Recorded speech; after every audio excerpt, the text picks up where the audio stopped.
शादी जो पहले हुआ करती थी जी। वो शादी रिलेशनशिप चलाने के लिए होती थी, बट अब जो शादियाँ हो रही है रिलेशनशिप चलाने के लिए नहीं हो रही है, ओनली मेंटेनेंस या नहीं बन रही है या एक्स्ट्रा मैरिटल अफेयर्स चल रहे हैं।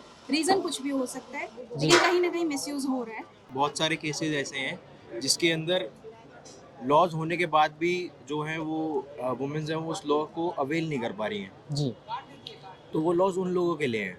कई बार होता है कि आदमी मिसयूज से इतना परेशान नहीं होता है, लेकिन वो ड्यूरिंग द ट्रायल, लंबा ट्रायल चलना, बार बार कोर्ट जाना, उससे परेशान होकर कदम उठाना। दिल्ली का कोर्ट तो बहुत अच्छे से चल रहा है, बट बाकी सारे जो कोर्ट्स हैं, जो डिस्ट्रिक्ट कोर्ट हैं अदर स्टेट के, उन सारे कोर्ट में आप जाओगे तो दे आर मतलब वहाँ पे बहुत सारे, कभी स्टाफ नहीं है, कभी जजेस नहीं है, कभी स्ट्राइक हो रही है, कभी कुछ हो रहा है, तो उसकी वजह से भी ट्रायल लंबे होते हैं।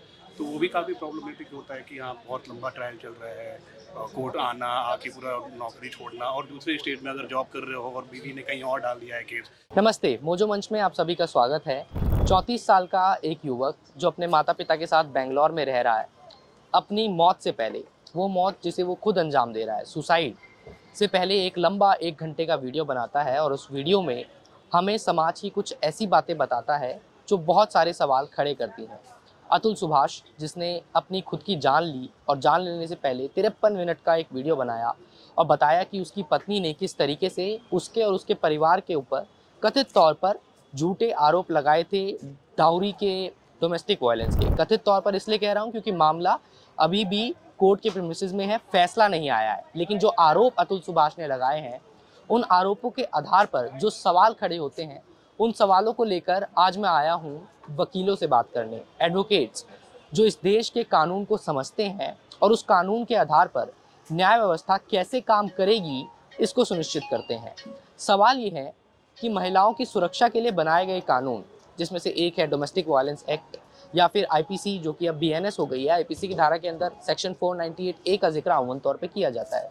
सेक्शन 498A के अंदर आप डाउरी के ऊपर भी बात कर सकते हैं। इसके अलावा जो और आरोप अतुल सुभाष ने लगाए, जैसे उन्होंने कहा कि आर्टिकल 377 के तहत अननेचुरल सेक्स, या फिर महिलाओं को या अपनी खुद की पत्नी को आप अगर सेक्स करने के लिए फोर्स करते हैं, क्योंकि अभी इस तरह का कोई प्रावधान हमारे कानून में नहीं है, मैरिटल रेप की बात नहीं की जाती है, लेकिन क्या इन सारे सुरक्षा देने वाले कानूनों का अब गलत इस्तेमाल होने लगा है?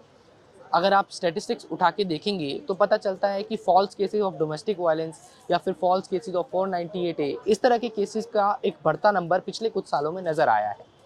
तो क्या हमारी न्याय व्यवस्था, जिसमें इन कानूनों को इसलिए डाला गया था कि देश की महिलाएं सुरक्षित रहें, क्या अब इन कानूनों के गलत इस्तेमाल को रोक पा रही है? और अगर नहीं रोक पा रही है तो इसका क्या कारण है और कैसे उसे सुधारा जा सकता है? यही जानेंगे आज के इस एपिसोड में, मोजो मंच के एपिसोड में।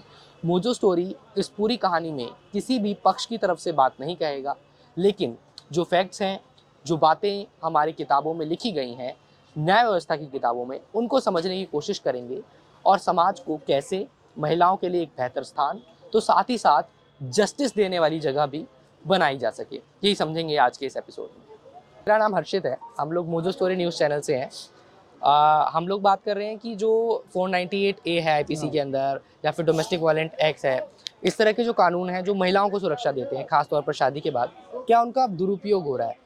ये मैं इसलिए पूछ रहा हूँ क्योंकि कल आपने शायद वीडियो देखा नहीं देखा, वो अतुल सुभाष जो है व्यक्ति, उसने सुसाइड किया और उसने कहा कि मेरी बीवी, हाँ जी, और उन्होंने कहा कि भाई मेरी बीवी ने मेरे ऊपर जो है ना झूठा आरोप लगाया और मैं बहुत टॉर्चर में डिप्रेस होके सुसाइड कर लिया। तो क्या इन कानूनों का दुरुपयोग हो रहा है इस तरीके से? बहुत ज़्यादा दुरुपयोग हो रहा है जी। झगड़ा किसी और चीज़ का होता है, सीधा आ जाता है 498 पे आ जाते हैं कि झगड़ा कर दिया, डोमेस्टिक वायलेंस कर दिया। हाँ इस चीज़ के ऊपर जो लेडीज़ हैं जी।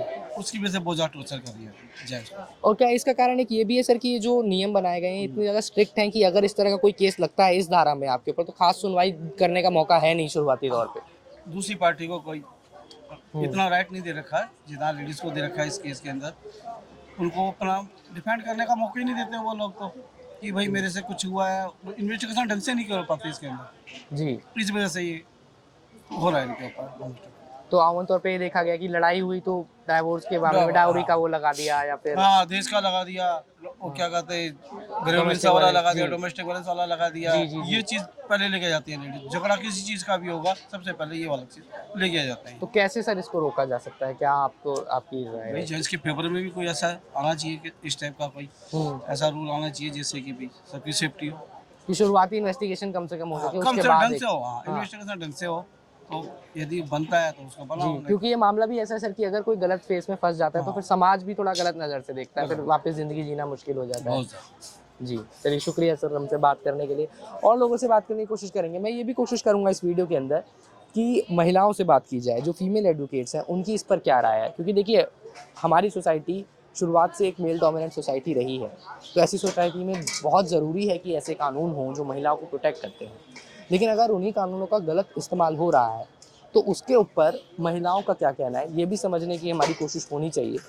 और मैं फिर से आप लोगों को ये बताना चाहता हूँ कि हम अभी भी इस कहानी में ये नहीं कहेंगे कि कौन सही और कौन गलत, क्योंकि उसका अधिकार और उसकी जिम्मेदारी अधिकार से ज़्यादा कोर्ट की है। तो कोर्ट तय करेगा, जौनपुर कोर्ट में जो मामला चल रहा है उसके बाद हो सकता है आगे भी ये मामला जाए, या आप कुछ चीज़ें क्या होंगी क्या नहीं होंगी, वो सारी चीज़ें लीगली होंगी। लेकिन हम ये राय ज़रूर ले रहे हैं वकीलों से कि भाई अगर इन सारे कानूनों का गलत इस्तेमाल हो रहा है तो इसको कैसे रोका जाए। मैं एक बार बात करनी, कुछ आपसे बात की जा सकती है क्या मैम? 2 मिनट। आपने सुना वैसे तो जो मैंने ओपनिंग दिया? अच्छा, मैं आपको बताता हूँ, मेरा नाम हर्षित है, हम लोग न्यूज़ चैनल से हैं और हम ये समझ रहे हैं कि 498 ए या फिर डोमेस्टिक वायलेंस एक्ट जो कानून महिलाओं को सुरक्षा देते हैं खास तौर पे शादी के बाद, क्या उनका मिसयूज़ हो रहा है, क्या मतलब गलत तरीके से उनको इस्तेमाल किया जा रहा है?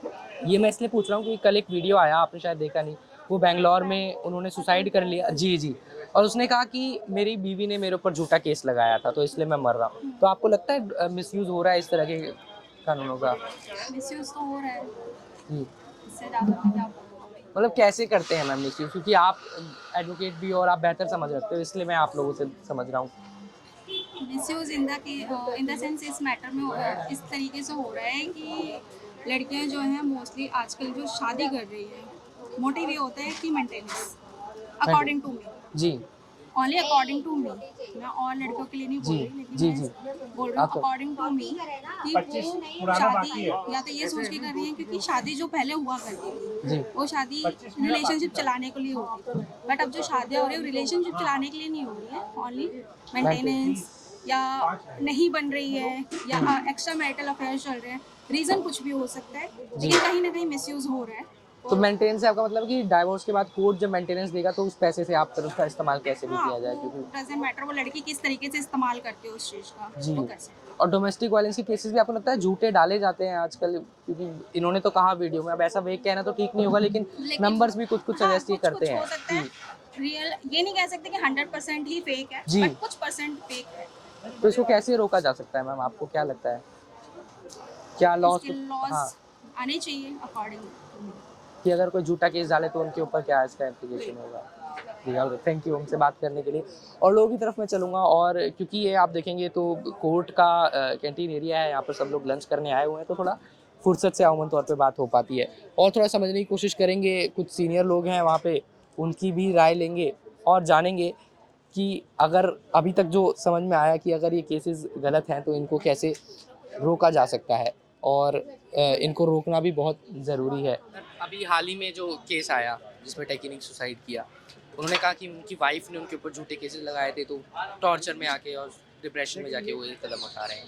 सवाल ये है कि जो 498 है या फिर जितने भी ऐसे कानून हैं जो महिलाओं को सुरक्षा देते हैं, चाहे शादी के बाद हो या शादी के पहले, क्या उनका मिसयूज़ हो रहा है या बढ़ रहा है? आपको क्या लगता है? मिसयूज हो रहा है या बढ़ रहा है, ये कहना तो वैसे तो नहीं होगा कि किसके पर्टिकुलर केसेस के लिए अलग अलग डिपेंड करता है। बट हाँ, अगर चाहे तो वो मिसयूज कर सकते हैं, क्योंकि जब भी इनिशियली कोई चीज़ फाइल होती है तो लॉ मना नहीं करता किसी को केस फाइल करना, तो वो चाहे सच हो या झूठ हो वो बाद में निकलेगा।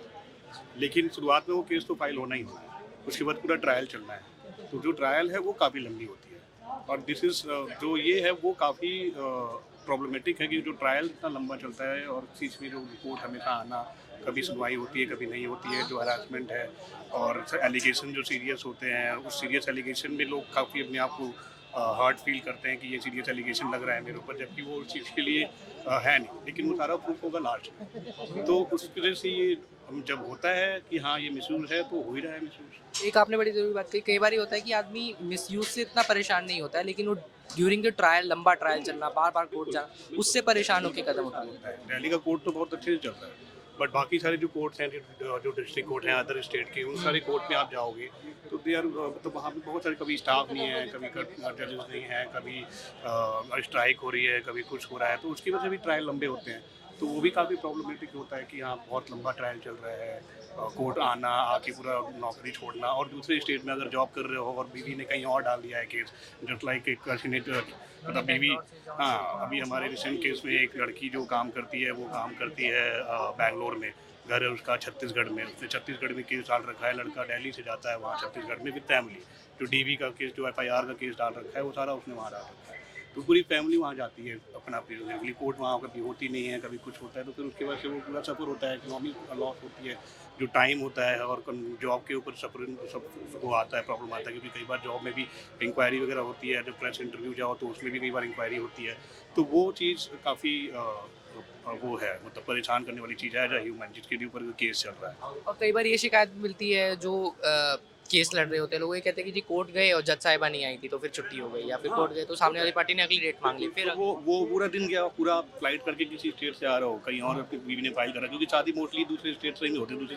सिटी में ही होता है, आप उस पूरे वहाँ पहुँच रहे हो, वहाँ जाके पूरा वो जब ये चीज़ें होती हैं कि वहाँ पे अगर स्टाफ नहीं है, या कोर्ट स्ट्राइक पे आ गई है, जज नहीं है, या कोई छुट्टी हो गई, कोई कॉन्डोलेंस हो गया, तो उस वजह से फिर वो पूरा सफ़र करता है पूरा स्टेज अपना, कि यहाँ से गया, अपनी छुट्टी ली, अपने ऑफिस का जो लीव लिया होगा, उससे सैलरी कट कराई होगी, क्या हुआ होगा, वो सारा वो सफ़र किया है उसने, पूरा बुकिंग करी होगी, अपनी फैमिली को साथ लेके गया होगा, तो वो सारा सफ़र कर रहा है, तो वो काफ़ी प्रॉब्लमेटिक है एज अ ह्यूमन माइंड के लिए। हाँ मैं उसमें हूँ, और वो थियरी चलती हैं कम से कम साल 2 साल 3 साल, कब केस खत्म होगा दे दो, जब भी आपका केस स्टार्ट होता है तो 1-2 महीने में दूसरे को नोटिस पहुंच जाता है, उसके बाद जो अक्यूज़ है उसको तो पहुंचना ही पहुंचना है, कंप्लेंट पहुंचे ना पहुंचे, तो फैमिली तो पूरी कंप्लेंट में उसमें सफ़र होगी। आपके फादर हैं वो काफ़ी एज्ड हैं, हॉस्पिटल में हैं, फिर भी उनको जाके लेके जाना है, या फिर अदर हैं उनको बीवी का प्रॉब्लम है, कई बार लोग उनको जब ये सुनते हैं कि हाँ अरेस्ट होने वाले हैं, कुछ होते हैं, तो कई बार उसमें भी लोग डरते हैं, तो वो फैमिली का भी प्रेशर एज अ यंग जो होते हैं उनको भी होता है कि मेरी फैमिली उसमें सफ़र कर रही है,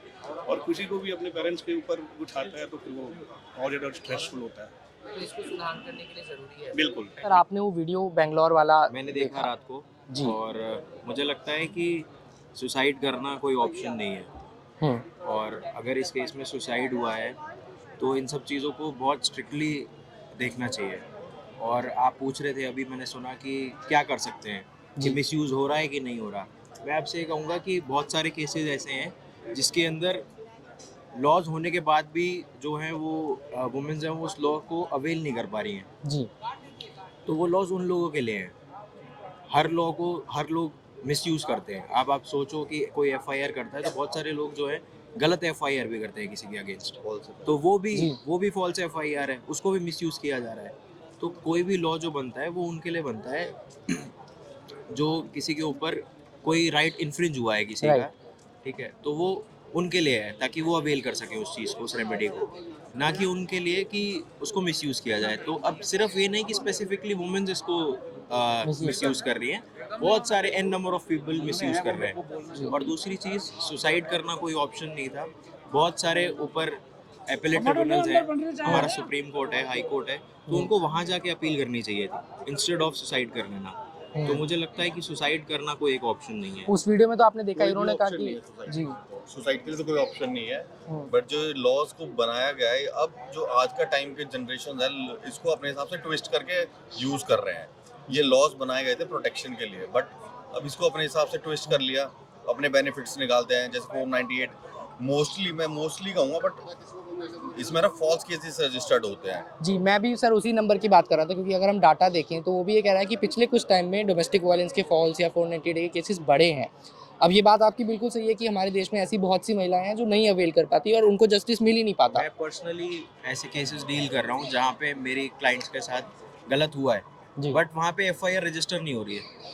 ओके, वहाँ पे रजिस्टर नहीं हो रही है, और मैं ये सब न्यूज़ देख के बहुत शॉक हो जाता हूँ कि जब हमारे पास सब चीज़ें हैं और पुलिस इन्वेस्टिगेशन नहीं कर रही है। मुझे लगता है कि पुलिस रिफॉर्म लाना बहुत ज़रूरी है। मेरा सर यही नेक्स्ट सवाल था, चाहे फॉल्स केस हो या आपने बताया, हमें लगता है कि कोर्ट में आने से पहले केस पुलिस के पास होता है, इन्वेस्टिगेशन होनी, तो उस जगह पे भी कुछ काम करने की जरूरत है क्या इन बहुत चीज़ों को बहुत रोकने पुलिस के लिए? रिफॉर्म की बहुत ज़रूरत है। जैसे न्यू लॉज आए अभी, जी तो मुझे लगता है कि पुलिस रिफॉर्म करना बहुत ज़रूरी है। और दूसरी चीज़, पुलिस रिफॉर्म हो भी जाती है तो विटनेस को लेके कोई लॉ नहीं है। अगर कोई विटनेस आ जाता है हमारे पास तो उसकी सिक्योरिटी के लिए कुछ भी नहीं है। हम्म, तो we don't have any laws for witnesses. तो विटनेसेस के लिए भी स्पेसिफिकली लॉज होने चाहिए। और पुलिस को भी एक कोई सेपरेट एंटिटी होनी चाहिए या कोई कमीशन होना चाहिए जो उनको गवर्न करे उनकी इन्वेस्टिगेशन कैसी चल रही है। राइट क्योंकि इन्वेस्टिगेशन उनके हाथ में होती है, वो कुछ भी कर सकते हैं।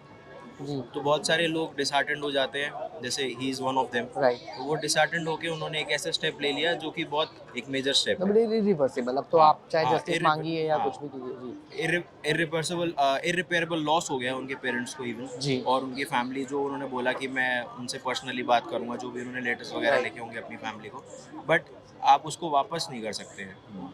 तो मैं ये नहीं बोलूँगा कि इन लॉज को पीछे ले लेना चाहिए, क्योंकि ये लॉज इंपॉर्टेंट है उन लोगों के लिए जिनके साथ एक्चुअल में गलत हुआ है। राइट तो ये बोलना, हाँ, क्यों मैं आपको बता रहा हूँ कि फॉल्स चीज़ें सबके साथ हो रही है। जैसे मैं आपको बता रहा हूँ, कोई नॉर्मल एफआईआर भी है तो कोई बंदा एफआईआर कर देता है जाके, बाद में जाके वो क्वॉश करवा लेते हैं हाई कोर्ट से, क्योंकि वो गलत होती जी। है। कोर्ट को लगता है कि इसके अंदर जो इंग्रेडिएंट्स थे उस एफआईआर के सेक्शन के, वो फुलफिल नहीं हुए, तो वो क्वॉश कर ली जाती है।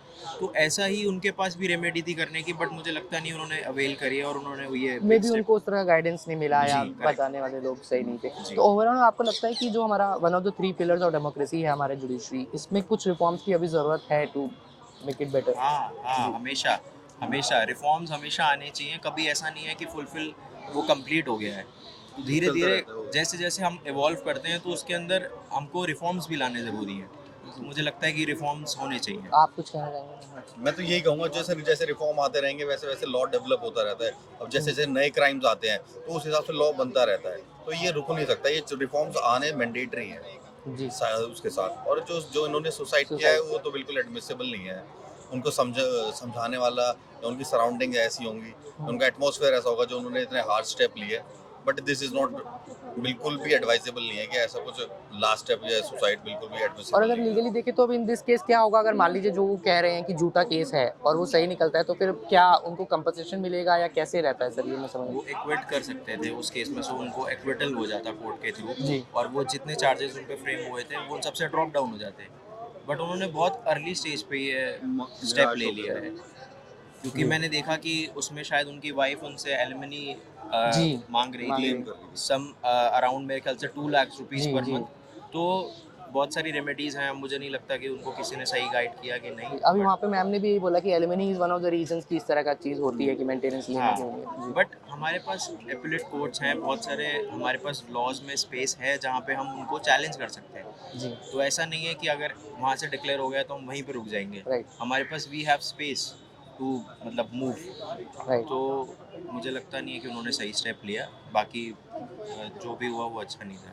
जी थैंक यू सर। इसमें देखिए एक चीज़ समझने वाली ये भी है जो इन्होंने बहुत ज़रूरी बात कही कि आपको हमारे सिस्टम के बारे में भी जानकारी होनी चाहिए कि अगर आप लोअर कोर्ट से निराश हुए हैं तो आपके पास ऑप्शंस उसके बाद अवेलेबल हैं। आप हाई कोर्ट जा सकते हैं, आप सुप्रीम कोर्ट जा सकते हैं, और ज़रूर इस प्रोसेस में टाइम लगता है और उसका एक कारण ये है कि बहुत सारे केसेस पेंडिंग है और पेंडेंसी ऑफ केसेस बहुत बड़ी है।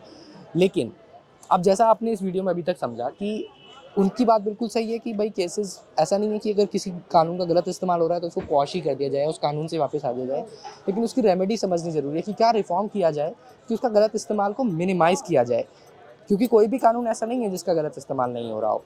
इसलिए इस वीडियो में हमने ये समझने की कोशिश की। आप अपनी राय ज़रूर छोड़िएगा कमेंट बॉक्स में नीचे। ना सिर्फ अतुल के केस में, इस तरह के बाकी केसेस जो आप सुनते हैं, या फिर ऐसी महिलाएं जो वाकई में किसी ना किसी क्राइम की विक्टिम होती हैं, लेकिन कानून व्यवस्था ऐसी है या पुलिस रिफॉर्म्स की जिन्होंने जिक्र किया तो उन्हें जस्टिस सर्व नहीं हो पाता है।